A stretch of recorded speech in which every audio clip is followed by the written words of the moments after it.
few years ago, when I was returning from a trip to India, while waiting on one of several connections with plenty of time to spare until the next flight, I went to see the international arrivals and the emotional arrivals and reunions of families. Then I came across the following scene. Several women, all dressed the same, maybe 10 or 15, without any obvious differences, with their long black dresses and what I know today as a niqab, a type of scarf that covered their heads almost completely, equally black and leaving only their eyes apparent. In a few moments, a man with a smile came out to meet them through the arrival gate, and they were all rejoicing.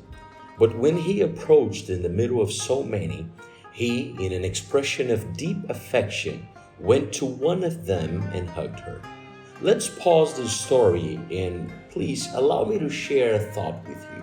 Deuteronomy 6:4 says, "Hear, O Israel, the Lord our God is one Lord." This is the center of Jewish life. Within a nation, there is a culture, a way of thinking.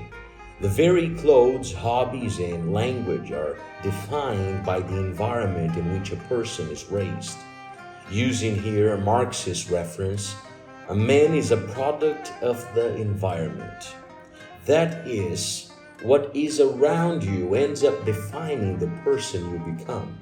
This verse we chose, Deuteronomy 6:4, is basically a definition of the core of Judaism and its followers.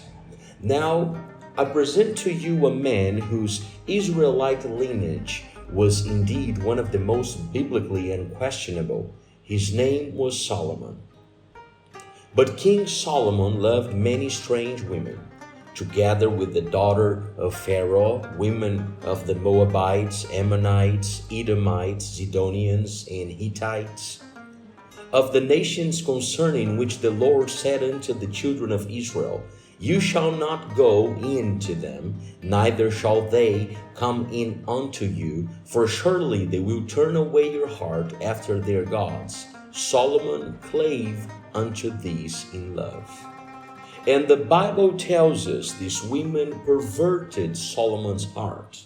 And it even quotes the list of gods they worshipped. Ashtaroth, goddess of the Sidonians; Milcom, of the Ammonites, a god of the underworld; Chemosh, of the Moabites, a god associated with famine, drought, pestilence, and death; Molech of Ammon, a god who wanted child sacrifice. But in the midst of all this, we then receive the book of Songs in which Solomon declares his love in a prophetic poetry. There are 80 queens and 80 concubines and virgins without number. My dove, my undefiled, is but one. She is the only one of her mother. She is the choice one of her that bare her. The daughters saw her and blessed her, ye the queens and the concubines, and they praise her.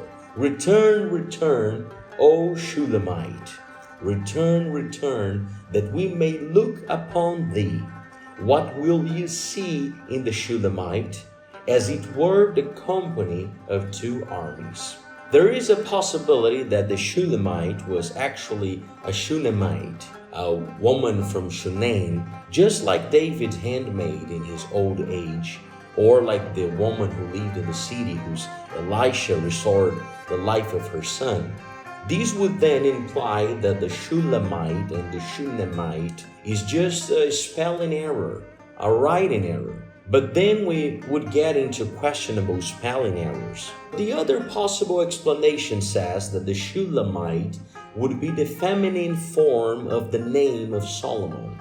And when calling her Shulamite, these described her as the one whose characteristics were the same as Solomon's.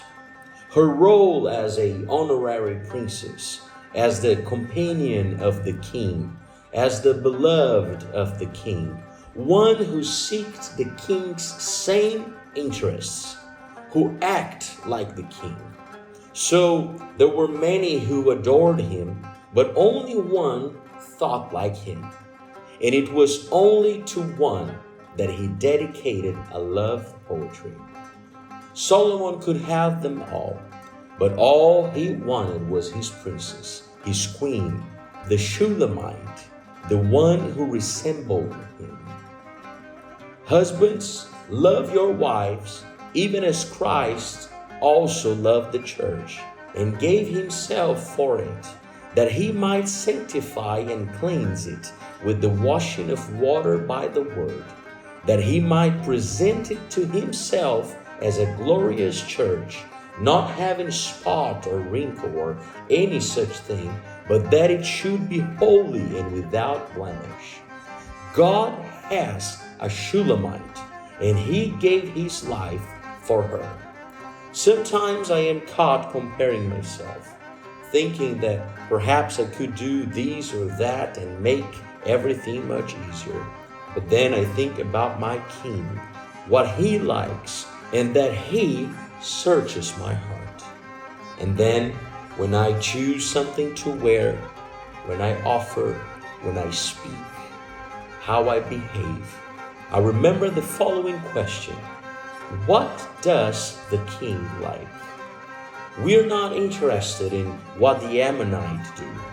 We're not interested in what the Moabites do. We are not interested in what the Sidonians do. But when he returns surrounded by his angels, there among a crowd where, who knows, many even prophesy in his name, there will be one, only one, the Shulamite of the Lord.